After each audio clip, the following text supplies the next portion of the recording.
Now let's talk about the fermentation process. Adding vinegar to your brew. We get this question quite often. Should one add vinegar to the brewing process? The answer is no. Vinegar should never be added to the kombucha as a starter liquid.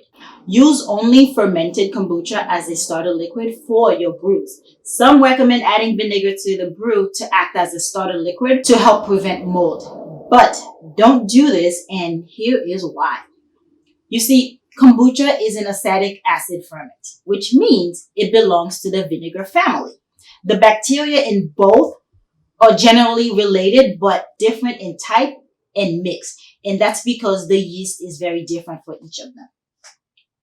Vinegar is technically defined as having 4 to 8% acetic acid content. By contrast, kombucha contains just 0.5 to 1.2% acetic content. We do not need to dilute kombucha in order to enjoy it as a beverage, making it an easy drinking tea vinegar. The acetic acid in kombucha provides a delicious flavor punch as well as a host of other benefits, which we'll cover in upcoming content. Now, another reason for not adding vinegar to the brew is that it may lead to the introduction of vinegar eels into your brew. These small worms live in an acetic acid environment and feeds off the SCOBY.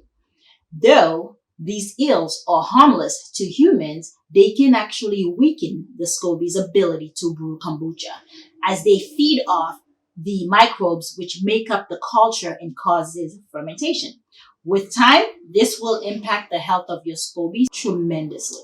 So, if you are noticing the following problems with your SCOBY culture and fermentations, then it's a good idea to check for the vinegar eels. Here's some signs. Your kombucha is not maturing as quickly as it usually does. Another sign is the culture lacks structure and is starting to deteriorate. You can also notice that the flavor profile has undergone a change unexpectedly, which has nothing to do with a difference in ingredients or the conditions. So if you're noticing these signs, how can you spot vinegar eels? Here's one thing that you can do. You can take your brew into a dark room or cupboard with a flashlight.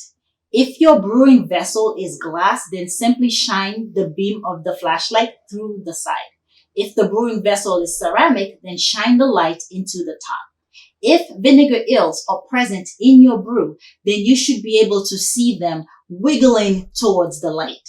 So, if you suspect you have vinegar eel, there is only one thing left to do. It is very hard to get rid of vinegar eels.